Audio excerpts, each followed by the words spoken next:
The scent of 1,000 white roses hung heavy in the air, a sweet perfume for what was meant to be the first day of forever. For Ava Montgomery, this was it, the culmination of a lifetime of dreams, standing on the precipice of becoming Mrs. Nathaniel Harrison.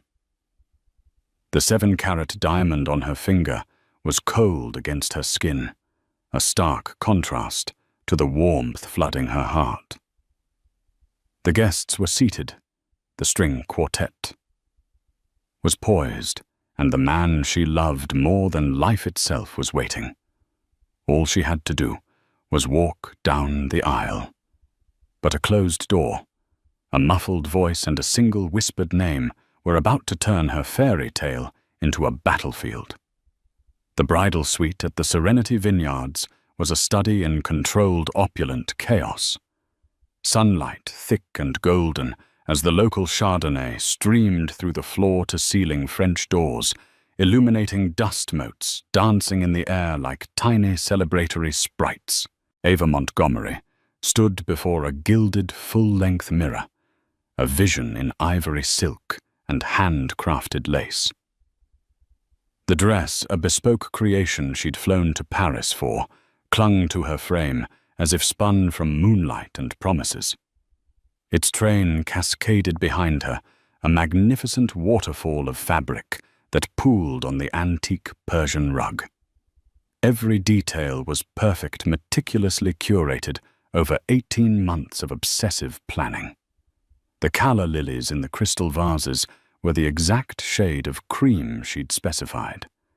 The bridesmaids' dresses, a soft dove grey, were hanging in a neat row waiting for their occupants. A bottle of vintage champagne sat chilling in a silver bucket, its cork still caged a silent metaphor for the breathless anticipation that filled the room. This wasn't just a wedding. It was a production, the merger of two powerful families, the Montgomerys and the Harrisons, orchestrated to perfection. But for Ava, it was simpler and infinitely more profound. It was the day she was marrying Nate. She lifted a hand, her fingers trembling slightly to touch the delicate veil pinned into her intricate updo. Her reflection stared back, a woman she almost didn't recognize. The usual determined set of her jaw was softened. Her sharp blue eyes, usually focused and analytical from years in corporate strategy, were wide and glistening with unshed tears of joy. She was happy, terrifyingly, deliriously happy. "Stop fidgeting or you'll smudge your mascara, and I am not doing that winged liner again." A voice both fond and firm cut through her reverie. Ava smiled, her eyes meeting Olivia Chen's in the mirror. Liv, her maid of honor and best friend since their freshman year at Stanford, stood behind her, a fortress of calm in a sea of pre-wedding jitters. While Ava was the dreamer, Liv was the pragmatist, the one who read the fine print on every contract and every man Ava ever dated. "I can't help it," Ava breathed, her voice barely a whisper. "Is this real? Am I really about to marry Nathaniel Harrison?" Well, unless he's done a runner in the last 5 minutes. All signs point to yes. Liv said, her lips quirking into a wry smile as she adjusted a stray piece of lace on Ava's shoulder.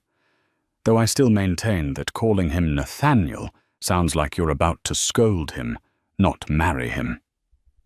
Ava laughed, a genuine bubbling sound. "I love his name. I love everything about him." She did. She loved the way Nate's eyes crinkled at the corners, when he smiled, the low rumble of his laugh that seemed to vibrate right through the ambitious fire in him that mirrored her own. He understood her in a way no one else ever had. He saw past Ava Montgomery, the heiress to the Montgomery media empire, and saw just Ava. He championed her successes, soothed her insecurities, and made her feel cherished. He was in every conceivable way her perfect match. Of course, Liv had been skeptical at first. "He's too smooth, Ava," she'd warned a year ago over cocktails. Men that charming are either selling something or hiding something. But even Liv's well-honed cynicism had eventually melted under Nate's relentless charm and his seemingly genuine adoration for Ava. He'd won over her best friend, and more importantly, he'd earned the cautious approval of her father, Robert Montgomery, a man who viewed most of his daughter's suitors as hostile takeover attempts. The door to the suite opened, and Mrs. Eleanor Harrison, Nate's mother, swept in. She was an impeccably preserved woman whose posture suggested she was constantly balancing the family's social standing on her perfectly coiffed head. "Ava, my dear, you look absolutely stunning," she said, her voice crisp. "A perfect bride for my perfect son. The photographer is ready for the pre-ceremony portraits. We are running on a very tight schedule." Everything with Eleanor was about the schedule, the appearance, the flawless execution of the event. Ava suspected her future mother-in-law viewed the wedding less as a sacred union and more as the social event of the decade, a testament to the Harrison family's enduring influence. "Of course, Eleanor. I'm almost ready," Ava said, her smile feeling a little more practiced.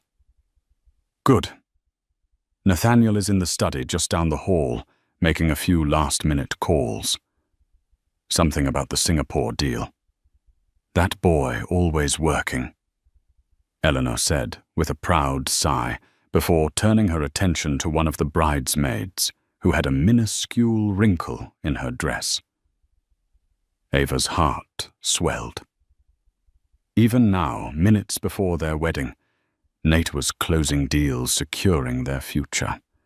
He was so driven. She felt a fresh wave of love for him. After a flurry of photos that blurred into a series of bright flashes and strained smiles, the photographer finally departed. The bridesmaids were ushered out to take their places, and Eleanor Harrison went to ensure the guests were all perfectly arranged. "Okay, 10 minutes until showtime," Liv announced, checking her watch. "How are you feeling?" "Nauseous, elated." "Want to make a run for it?" "Elated." Ava confirmed, her voice firm. I need a minute, alone, just to breathe." "You got it," Liv said, giving her shoulder a reassuring squeeze. "I'll be right outside. I'll run interference on anyone who tries to come in, especially your future mother-in-law and her minute-by-minute itinerary. Take your time." Liv slipped out of the room, closing the heavy door behind her with a soft click. Ava was finally alone. The suite was suddenly blessedly quiet, the silence broken only by the frantic beating of her own heart. She walked over to the window, gazing out at the breathtaking vista of rolling hills, carpeted in rows of lush green vines. Hundreds of people were gathered below a sea of expectant faces, turned toward the flower-laden altar where her future waited. She closed her eyes, picturing Nate's face, his handsome smile, his warm hands in hers. Forever, she thought. The word felt vast and beautiful. She just needed one quiet moment to anchor this feeling, this perfect crystalline moment in her memory, before stepping out to begin the rest of her life. The groom's study, where Nate was, shared a wall with an adjoining private anteroom.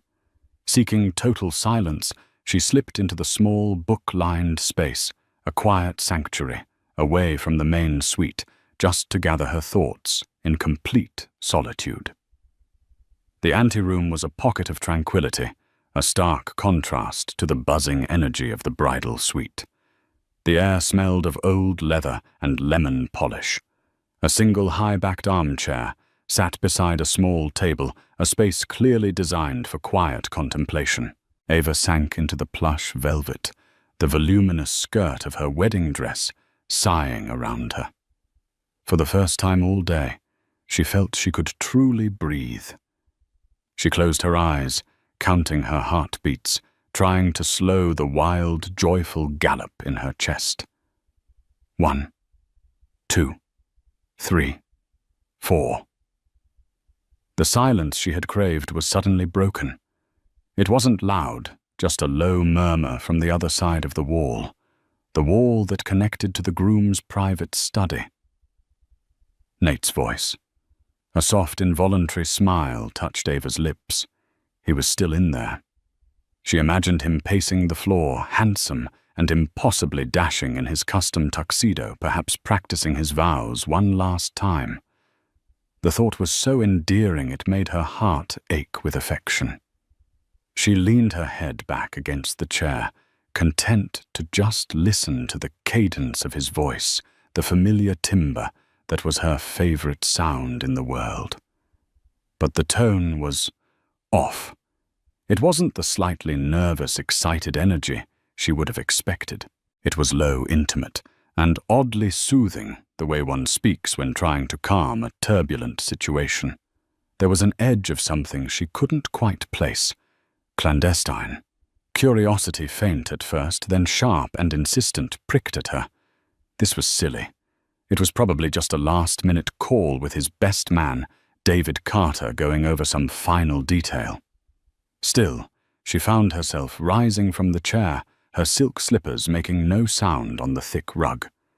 She moved toward the shared wall, drawn by an inexplicable pull. There was an old, ornate air vent cover set into the wall, a relic of the estate's original construction, and the sound was filtering through it more clearly. She hesitated for only a second before pressing her ear gently against the cool, painted wall beside it. "No, it's difficult, but you have to trust me," Nate was saying. His voice was a low caress, a velvet ribbon of sound that he had used with her 1,000 times on late-night phone calls. "Just for a few more hours. Everything is going exactly to plan." A plan. Ava frowned. He must be talking about the Singapore deal Eleanor had mentioned. His dedication was admirable, but couldn't it have waited until after the honeymoon? There was a pause, and Ava strained to hear the other side of the conversation, but it was impossible. He was on his phone. "Don't be like that."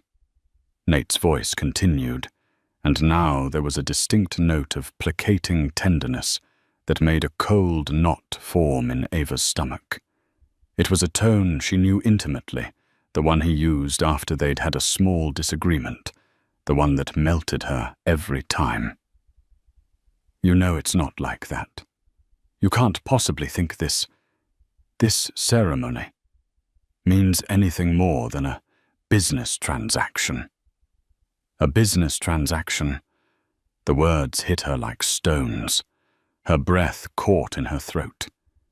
He was speaking about their wedding, their marriage. He was talking to a business associate, obviously, and downplaying the emotional significance to maintain a professional, hardened exterior. Yes, that had to be it. Nate was a shark in the boardroom. He was simply in work mode. She was being ridiculous, a paranoid bride, letting her nerves get the best of her. But then he spoke again, and the next 2 words he uttered shattered her carefully constructed reality into a million irreparable pieces. "Listen to me, Sophia." Sophia. The name was alien. It wasn't his mother, his sister, his assistant. Ava mentally scrolled through every business associate, every acquaintance, every distant cousin she had ever heard him mention. The name Sophia Russo was vaguely familiar. A senior VP at a rival firm they had briefly discussed as a potential acquisition target months ago. Why was he talking to a competitor, a woman he barely knew with such intimacy? Minutes before their wedding, "Sophia, my love, you're the one." Nate murmured, his voice dropping even lower, thick with an emotion that was unmistakably real. This whole thing with Ava, it's a means to an end.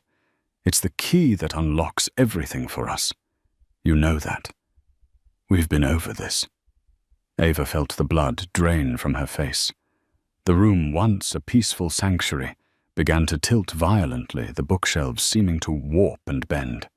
Her heart, which had been beating with joy just moments before, was now a frantic trapped bird slamming against her ribs. My love. He had called this other woman my love. The term of endearment, his special name for Ava, felt like acid on her skin. She wanted to pull away, to run from the room, to unhear the words that were branding themselves onto her soul. But she was frozen, pinned to the spot by a horrifying magnetic force. She had to know. She had to hear the rest of the lie that had been her life. Leaning against the wall, Ava felt the cold plaster seep through the delicate lace of her dress, a chilling premonition of the ice that was rapidly encasing her heart. The world had narrowed to this one single point, the sound of her fiancé's voice weaving a tapestry of betrayal through the thin partition. Every word was a thread, pulling taut, strangling the beautiful picture of the life she thought they were building together. Of course she's beautiful. Nate was saying, a dismissive, almost clinical assessment that made Ava's stomach clench. And smart. That's what makes her the perfect front. Robert Montgomery adores her. He wouldn't sign over proxy control of his media shares to just anyone's husband. He's doing it for her. He thinks he's securing his little girl's future with a man who loves her. A wave of nausea washed over Ava so powerfully she had to press a hand to her mouth. This wasn't just infidelity.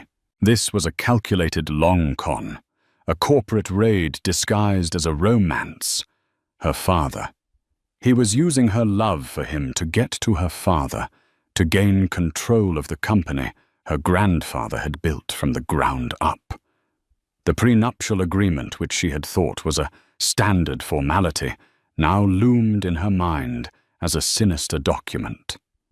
She remembered Nate being the one to suggest a clause, an unusual one, about merging certain voting rights in their respective family companies to show a united front. Her father's lawyers had questioned it, but Nate, with his easy charm, had convinced everyone it was a gesture of ultimate trust. It wasn't trust, it was a Trojan horse. No, don't cry, baby. Please don't cry. Nate soothed into the phone, and the false tenderness in his voice was grotesque. Nothing changes between us. This is just a piece of paper, a performance. Think of it as the most lucrative acting job of our lives. Once the merger is complete and the Montgomery assets are leveraged into our new venture, I'll initiate the exit strategy. A quiet, amicable divorce in a year or two, citing irreconcilable differences. By then it will be too late for them to undo the financial ties. A year or two. He had their entire sham marriage and its demolition planned out. He spoke of it with the same dispassionate strategy he would use to describe a stock portfolio. He would live with her, sleep with her, pretend to love her for up to 2 years, all while his heart belonged to this Sophia, and his ambition belonged to her family's legacy. Ava thought back to their entire relationship. The whirlwind romance, the grand gestures, the perfectly timed declarations of love. Had any of it been real? The trip to Tuscany, where he'd proposed at sunset. Was he thinking of Sophia then? The nights he held her and whispered about their future. Their children. Was it all a meticulously rehearsed script? A cold, horrifying clarity washed over her. She saw it all now, the way he'd subtly steered conversations toward her father's business dealings, his casual interest in the company's Q3 earnings, the way he'd seamlessly integrated himself into every facet of her personal and professional life. He wasn't a partner. he was an infiltrator. "I have to go," Nate said, his voice becoming slightly more hurried. "The music is about to start. My best man is probably having a seizure wondering where I am. Just be patient. I'll see you tonight." A choked, strangled sound escaped Ava's lips. Tonight, he was going to leave his own wedding reception to meet his mistress. The sheer audacity of it was breathtaking. "Yes, tonight," Nate confirmed, as if answering her silent, horrified scream. "Our usual place. Around midnight. I'll tell Ava I have to take a conference call with the Tokyo office. She'll buy it. She buys everything." The final sentence was the killing blow.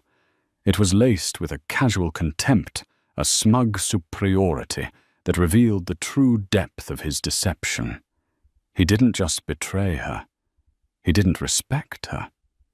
He saw her as a naive, gullible pawn in his elaborate game. The love she felt, the trust she had given him so freely, was in his eyes a weakness to be exploited. "I love you, Sophia," he murmured, the final 3 words a death sentence for the life Ava had been about to embrace. "Only you. Always." Ava stumbled back from the wall, her hand flying to her chest as if to physically hold her heart together. The room was spinning faster now, the edges blurring into a grey haze. The beautiful, expensive dress felt like a shroud. The 7-carat diamond on her finger felt as heavy and as cold as a tombstone. The joyous music that had begun to drift in from the courtyard, the soft, hopeful notes of the string quartet signaling the start of the ceremony, sounded like a funeral dirge. Her wedding day, the day her life was supposed to begin. It was instead the day she learned it had all been a lie. For a long, silent moment, Ava could do nothing but stand in the center of the anteroom, her body rigid with shock. The air she drew into her lungs felt thin and useless, offering no oxygen to her suffocating brain. The world outside the small room, the guests, the music, the man waiting at the altar, seemed to be happening in a different dimension, a distant, muffled reality she was no longer a part of. Her own reality had collapsed inward, leaving nothing but the ringing echo of Nate's words. She buys everything. A violent tremor started in her hands and spread through her entire body. She looked down at her left hand, at the magnificent diamond Nate had placed there. It wasn't a symbol of love. It was a retainer for a service, the price for her family's company. She clawed at the ring, her fingers fumbling desperate to get it off, but her knuckles were swollen from the stress and it wouldn't budge. A strangled sob of frustration and despair tore from her throat. The scent of the white roses she carried in her bouquet, now resting on the small table, was suddenly cloying and nauseating. The perfume of a lie. The whole day was a lie. The dress was a costume for a fool. The vows they had written together were a work of fiction. Her love, the vast, all-consuming love she had felt for Nate, was a phantom emotion wasted on a man who didn't exist. The man she loved was a carefully constructed character, and the real Nathaniel Harrison was a monster. The door creaked open, and Liv poked her head in. "Everything okay in here?" The music started. "Your dad is waiting just outside the suite. It's go time." Liv's cheerful expression dissolved the instant she saw Ava's face. The blood had drained from it, leaving behind a stark, bone-white canvas of horror. Ava's eyes were wide and vacant, her makeup a perfect tragic mask that couldn't conceal the utter devastation beneath. "Ava, what is it?" "What's wrong?" Liv asked, rushing to her side and grabbing her arms. Ava's whole body was trembling. "My God, you look like you've seen a ghost." "Worse," Ava whispered, her voice a dry, rasping sound that was barely human. I heard one. She couldn't form a coherent sentence. The words were log-jammed behind the lump of grief in her throat. She could only point a shaking finger toward the wall that separated her from the man who had just annihilated her world. Nate, she choked out. He was on the phone, in the study. Liv's eyes narrowed, her protective instincts flaring. What about him? Is he calling it off? That cowardly son of a... No! Ava cut her off, a single hysterical laugh escaping her lips. It was a terrible sound, sharp and broken. He's not calling it off. It's a performance. The most lucrative acting job of our lives. Piece by agonizing piece in halting, fractured sentences, Ava relayed the conversation she had overheard. She repeated the name Sophia. She detailed the cold corporate language he used to describe their marriage. She explained the plot against her father, the leveraging of the Montgomery assets, the planned exit strategy of a divorce in 2 years. With every word she spoke, the reality became more solid, more undeniable. Saying it out loud made it real. Liv listened, her face transforming from confusion to disbelief, and finally to a cold, concentrated fury that was terrifying to behold. The blood drained from her face, mirroring Ava's, but her eyes burned with a righteous fire.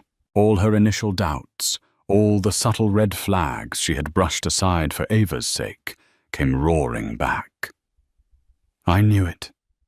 Liv hissed, her voice low and venomous. I knew there was something off about him. The way he looked at your father's portfolio, the questions he asked. I told myself I was being paranoid. She squeezed Ava's arms, her grip grounding. That manipulative, parasitic snake. I will kill him. I will walk out there and end him right now. It's too late, Ava murmured, her gaze distant. The ceremony is starting. Everyone is waiting. The sheer momentum of the day felt unstoppable, a freight train heading for a cliff. Then we stop it, Liv insisted, her voice rising with urgency. We walk out there right now and tell your dad. We call the whole thing off. Humiliate him in front of all those people. Let him explain this to Eleanor and her perfect schedule. The thought of walking away, of running and hiding was tempting. She could dissolve into a puddle of tears. Let Liv handle it and wake up tomorrow to deal with the fallout. But then Nate's final words echoed in her ears. She buys everything. The smugness, the contempt. He saw her as weak a fool to be played. If she ran away crying, she would be proving him right. He would spin a story, paint her as an unstable runaway bride, and perhaps even salvage his reputation. He would win. A new feeling began to stir beneath the crushing weight of her grief. It was small at first, a tiny ember in the ashes of her heart. But as she looked at her own reflection in the darkened window pane, a woman in a white dress, shattered but not yet broken, that ember began to glow. It was rage. A pure, clarifying rage. He was not going to win. He was not going to destroy her family and walk away unscathed. She would not be the victim in his story. She would be the reckoning. No, Ava said, her voice suddenly steady, infused with a chilling calm. We're not stopping it. I'm not running. She straightened her shoulders, lifting her chin. Her eyes, when she met Liv's in the mirror, were no longer vacant. They were blazing. I'm walking down that aisle. Liv stared at her, utterly bewildered. What Ava know? Are you crazy? You can't marry him. You can't stand up there and say vows to that monster. I'm not going to marry him, Ava said, her voice as sharp and cold as breaking ice. I'm going to expose him. The shock that had paralyzed her moments ago had receded, replaced by a preternatural clarity. The grief was still there, a massive gaping wound in her chest, but her mind was now working with the ruthless efficiency of the top-tier strategist she was. Nate had mistaken her love for foolishness. He had mistaken her trust for blindness. He was about to find out how devastatingly wrong he was. He wants a performance. Ava's lips twisted into a bitter, mirthless smile. I'll give him the performance of a lifetime, in front of our 500 closest friends, family and business associates, in front of my father, in front of his mother. Understanding dawned on Liv's face, followed by a slow, wolfish grin. Oh, you magnificent woman. What's the plan? I need proof. Ava said, her mind racing. It can't just be my word against his. He'll deny everything. He'll call me hysterical, say I have pre-wedding jitters. His mother will back him up. I need something concrete. His phone, Liv said instantly. He was just on it. It has to be in the study. David Carter is in there with him, Ava countered. We can't just walk in. Then I'll create a diversion, Liv said, already moving toward the door. I'll tell David that Eleanor is having a meltdown about the floral arrangements at the main entrance and needs his immediate assistance. She's always having a meltdown about something he won't question it. That should give me a minute, maybe 2. What are you looking for? Call logs, text messages with this Sophia. Anything. Liv's eyes darted around the room, a plan forming. Nate is arrogant. He probably thinks he's untouchable. He might not have even deleted it yet. It's too risky, Liv. If you get caught, the only risk is letting him get away with this. Liv cut in her expression fierce. While I do that, you need to do something for me. Get your father, now. Ava nodded, her resolve hardening. The music is getting louder. We don't have much time. Go. Use the connecting door from the main suite to the hallway. No one will see you. Tell your father there's an emergency with the dress, anything. Just get him to this room, and don't let him leave. I'll meet you back here. With a final determined look, Liv slipped out of the anteroom.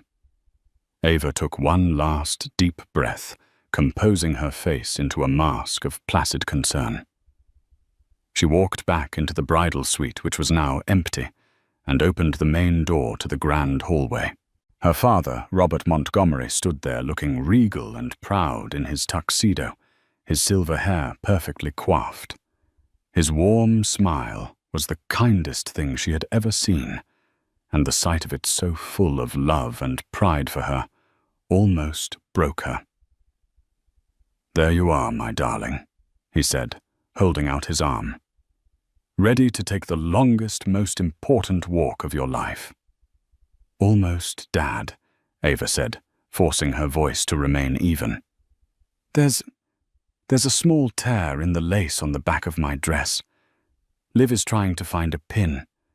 Could you come into the anteroom for a second? I don't want anyone else to see. Robert's smile faltered slightly, replaced by concern. Of course, sweetheart. Anything you need. She led him past the empty bridal suite and into the small, quiet anteroom where her world had ended just minutes before. She closed the door firmly behind them. Ava, what is this? Her father asked, his brow furrowed as he looked around the small room. Where's the tear? Ava turned to face him, letting the mask of composure fall away. Her father saw the raw anguish in her eyes, and his entire demeanor changed. The celebratory father vanished, replaced by the shrewd, protective CEO who could spot a threat a mile away. The wedding is off, Ava stated, her voice shaking but clear. What? What happened? Did he do something to you? Robert's hands were already balling into fists, concisely and with a chilling lack of emotion that scared even herself. She told him everything. She left out the heartbreak, the personal betrayal, and focused on the facts that he, as a businessman, would immediately grasp. Nate is marrying me to gain proxy control of your shares.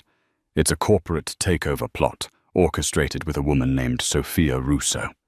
He plans to leverage our assets, merge them into a new company, and then divorce me in under 2 years. Robert Montgomery went pale. He sank into the armchair Ava had occupied earlier, looking as though he'd been physically struck.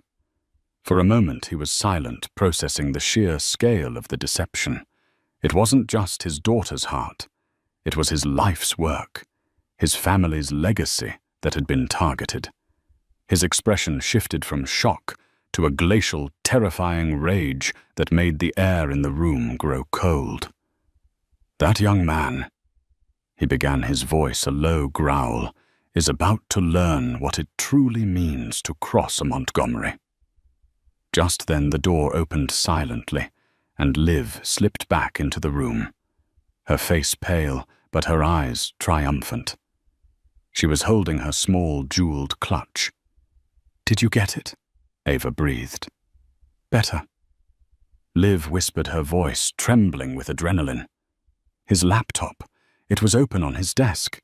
He has a program that auto-records his business, calls for quality assurance.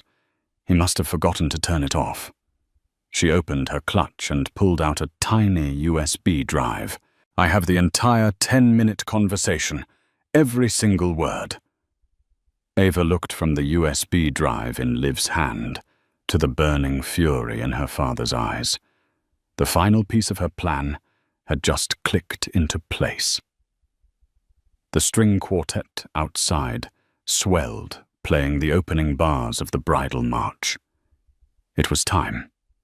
Robert stood up, his back ramrod straight. He looked at his daughter, his eyes filled with a mixture of immense pain for her and boundless pride. He held out his arm. "It seems, my darling," he said, his voice grim but resolute, "that we still have a walk to take." Walking down the aisle on her father's arm was a surreal, out-of-body experience. The faces of the guests turned towards her, a sea of beaming smiles and happy tears. They saw a radiant bride, the picture of perfection gliding toward her happily ever after. They didn't see the war council that had taken place just moments before, nor could they feel the Arctic chill emanating from the bride and her father. Ava held her head high, her bouquet of white roses clutched in a grip so tight her knuckles were white. Her steps were measured and deliberate, not the hesitant steps of a nervous bride, but the determined march of a soldier. Her gaze was fixed on the end of the aisle, on the man standing under a magnificent archway of flowers. Nathaniel Harrison. He was even more handsome than she had remembered his smile, broad and confident. As she drew closer, she saw the look in his eyes, a mixture of adoration and triumphant possession. He thought he had won.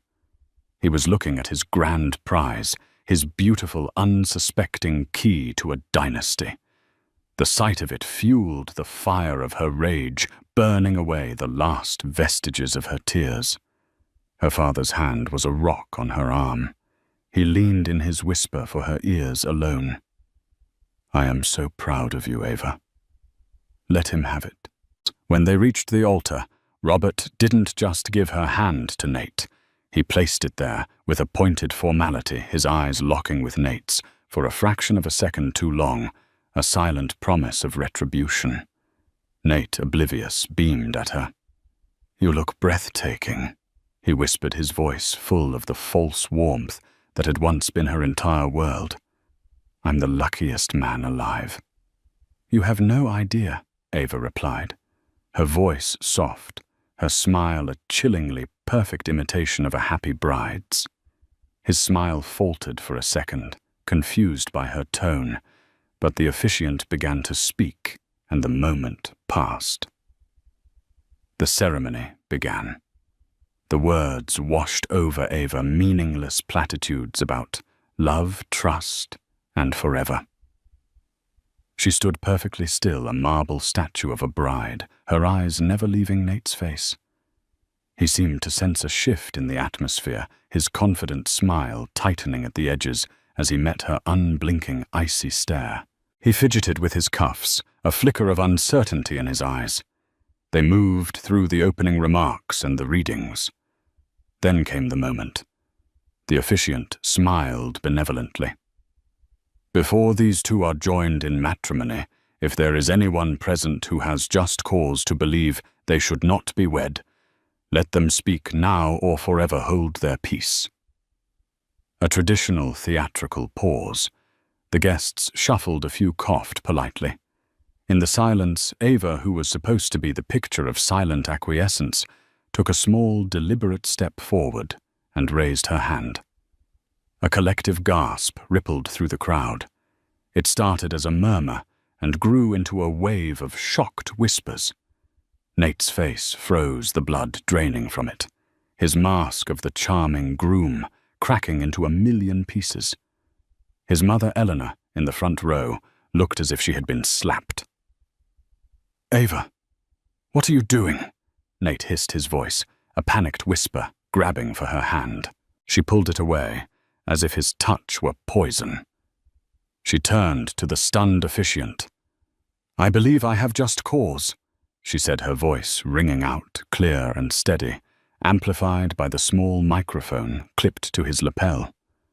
The technicians, assuming a planned modern twist to the ceremony, had turned it on.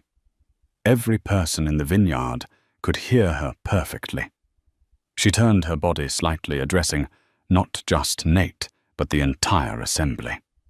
"I'd like to thank you all for coming today to celebrate this union. A union I, until about 20 minutes ago, believed was based on love and mutual respect. However, I've just been made privy to some new information that has rather altered the terms of the agreement." She saw her father nod grimly from his seat. She saw Liv standing beside the other bridesmaids, her expression one of righteous vindication. Ava's eyes found Nate's again. His were wide with dawning horror and disbelief. "You see," she continued, her voice dripping with scorn, "I always thought my fiancé's pet name for me was my love. A little unoriginal, perhaps, but I cherished it. Imagine my surprise when I learned just before walking down this aisle that he reserves that same term of endearment for another woman, a woman named Sophia Russo." The name hung in the air. Nate flinched as if he'd been shot. His mouth opened, but no words came out. "But simple infidelity I might have been able to forgive," Ava went on, her voice rising in power. "What I find a little harder to overlook is the reason for this wedding.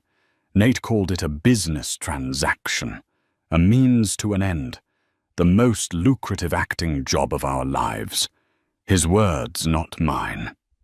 She took a step closer to him, her voice dropping to a conspiratorial whisper that the microphone carried to every corner of the stunned audience. The plan was quite brilliant, really. Marry the loving, trusting daughter to gain proxy control of her father's company.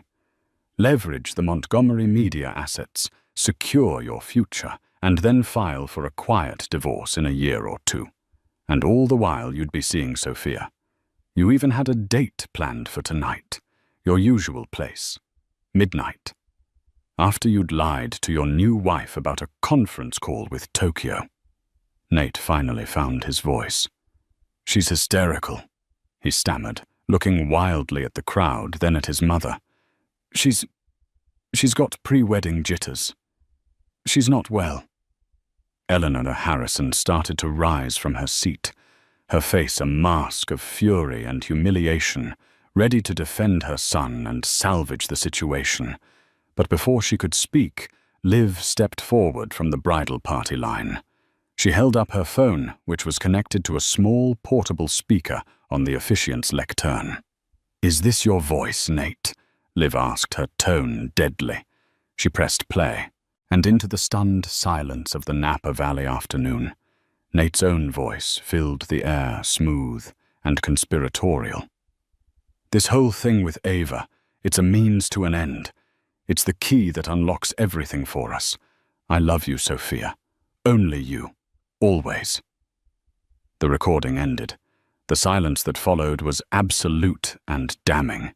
The silence was shattered by a cacophony of gasps, angry murmurs, and the frantic clicking of phones as guests began to realize they were witnessing the most scandalous event of the decade. Nate stood frozen at the altar, his face a ghastly shade of pale, exposed, and utterly defeated. The recording of his own voice, his own intimate betrayal, was undeniable proof. The charm, the confidence, the carefully constructed facade had been stripped away, leaving behind a common, pathetic cheat. He looked desperately toward his mother, but Eleanor Harrison was no longer looking at him with maternal pride. Her face was a storm of public humiliation. Her son hadn't just been unfaithful. He had been caught. He had turned the Harrison name into a laughingstock in front of the very society she had spent her life cultivating. Her horror was not for his soul, but for her status.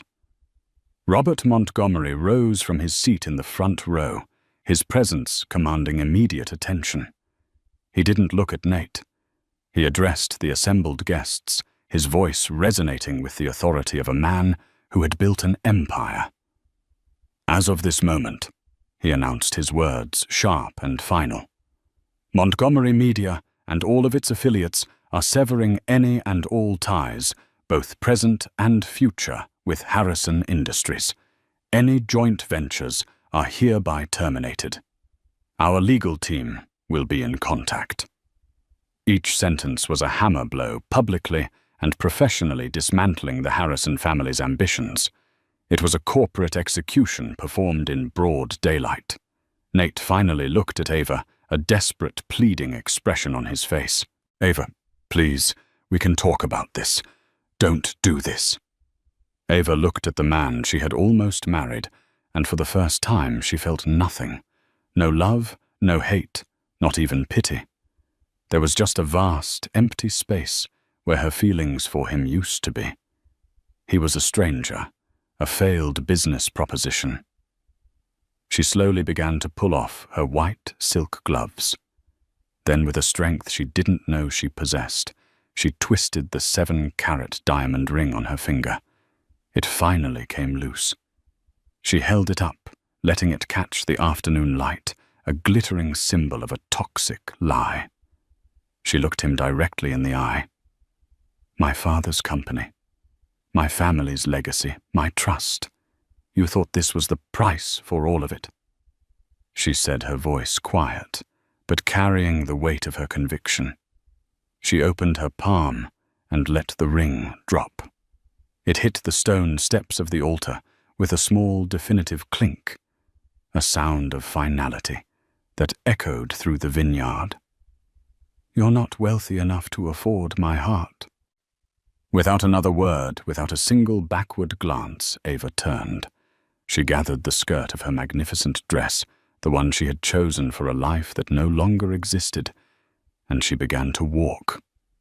Not run. Walk. Back down the aisle she had just ascended. This time the faces of the guests were a blur of shock, awe, and for many deep respect. She wasn't a jilted bride fleeing in shame. She was a queen, abdicating a corrupt throne, her head held high, her back straight. She had walked into this ceremony a naive girl in love, and she was walking out a woman who had saved herself and her family. Her father and Liv fell into step on either side of her as she reached the end of the aisle. They didn't speak. They didn't need to. They simply formed a protective wall around her, their presence a silent testament to the love that was real and enduring. As she stepped out from under the shade of the wedding canopy and into the bright, unfiltered sunlight, Ava took her first deep breath of clean air. The scent of roses no longer seemed cloying. It was just the smell of a beautiful day, the first day of her new unwritten future. The path ahead was uncertain, and the wound of betrayal was deep, but for the first time in a very long time, she was free. The wedding was over. Her life was just beginning. The walk away from the altar was the longest and shortest of Ava's life. Each step was a deliberate severing of a tie to the past. The cacophony behind them, the shocked shouts, the panicked voice of Eleanor Harrison, trying to assert control, its pathetic, fading cries of her name melded into a meaningless roar, the sound of a distant, collapsing city that was no longer her problem. She didn't look back. To look back would be to acknowledge the ruins, and right now all she could do was focus on putting one foot in front of the other. Robert Montgomery guided them with a firm hand on her back, his other arm protectively around Liv, steering them away from the main courtyard and toward the private villa reserved for the family on the far side of the estate. Their footsteps crunched on the gravel path, a stark, rhythmic sound against the chaos they were leaving in their wake. A few of the estate's security staff, alerted by Robert, with a single sharp gesture materialized around them, forming a silent, unbreachable perimeter. They were a small, tight unit, moving through a war zone of their own making. The moment the heavy oak door of the villa clicked shut behind them, the world went silent. The soundproofed walls blocked out the pandemonium, leaving only the sound of their own ragged breathing. For a second, the three of them just stood there in the opulent foyer, the adrenaline of the confrontation draining away, leaving a hollow, buzzing vacuum in its place. And then Ava's body remembered the pain her mind had been holding at bay. A tremor started in her knees, traveling up her body until her teeth were chattering. The magnificent wedding dress, which had felt like armor just moments ago, now felt like a leaden cage. The corset, once a symbol of bridal elegance, was a vice squeezing the air from her lungs. She looked down at her hands, no longer clutching the bouquet, and saw them shaking uncontrollably. The strength that had carried her down the aisle, the cold fury that had fueled her speech, evaporated. All that was left was the girl who had been utterly devastatingly betrayed. I can't breathe," she whispered, her hands clawing at the intricate pearl buttons running down her back. Liv was on her in an instant. Okay, we're getting it off. Dad, give us a minute." Robert, who had already pulled out his phone, his face set like granite, gave a single pained nod and retreated to the far end of the living room, his back to them. He began speaking in low, lethal tones, his voice a weapon being deployed against the Harrison family. "Get our legal team on a conference call. Now! I want a full injunction against Harrison Industries by morning, and get me our head of PR. No, I don't care that it's a Saturday." Liv's fingers, nimble and sure, worked at the impossible buttons. "Just breathe, Ava. In and out. That's it. We're almost there." One by one, the buttons came undone, and with each release, a wave of despair washed over Ava. It was as if the dress had been holding her together and now she was coming apart at the seams. As Liv finally pulled the heavy silk and lace from her shoulders, letting it pool in a heap on the floor like a fallen cloud, Ava's legs gave out. She collapsed onto a velvet settee, a raw, guttural sob tearing from her throat. It wasn't a cry of anger. It was a sound of profound loss. She wasn't just crying for Nate the liar and the cheat. She was crying for the man she thought he was. She wept for the happy memories, now tainted and grotesque in their falsehood. She wept for the future she had so meticulously planned, the home they were going to build the children she had imagined with his smile. She was mourning a death, the death of a dream, and the death of the woman she had been when she woke up that morning so full of hope and love. Liv knelt before her, gathering her into her arms. She didn't offer platitudes or empty reassurances.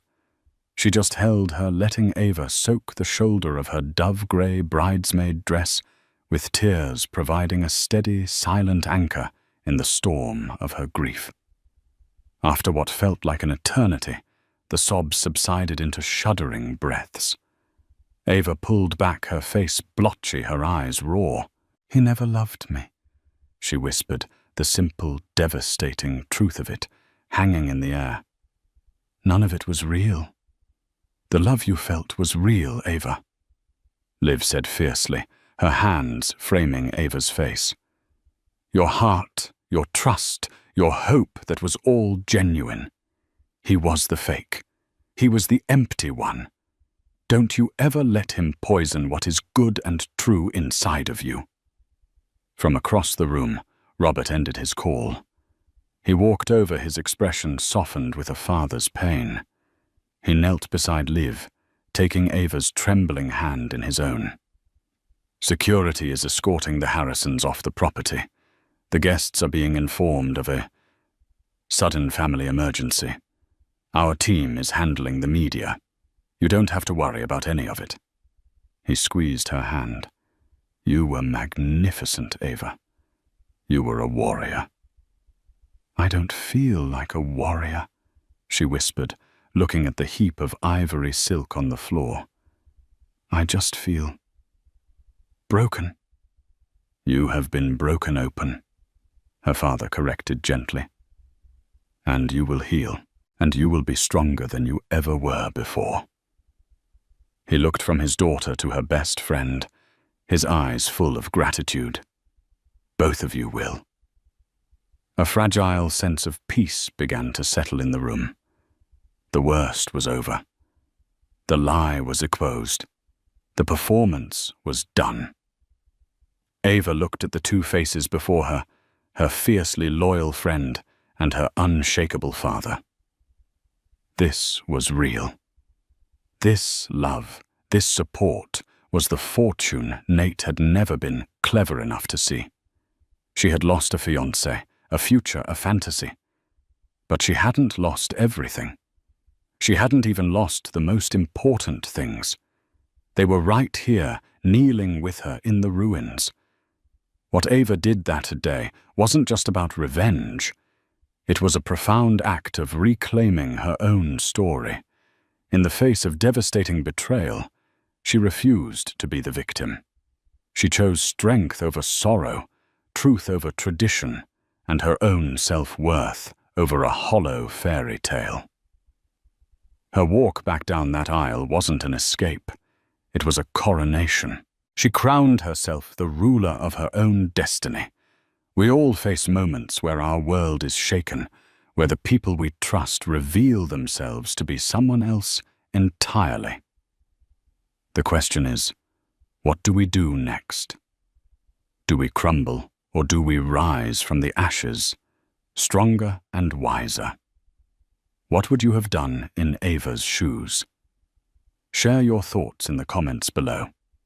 If you've ever had to find strength in the middle of a storm, we want to hear your story.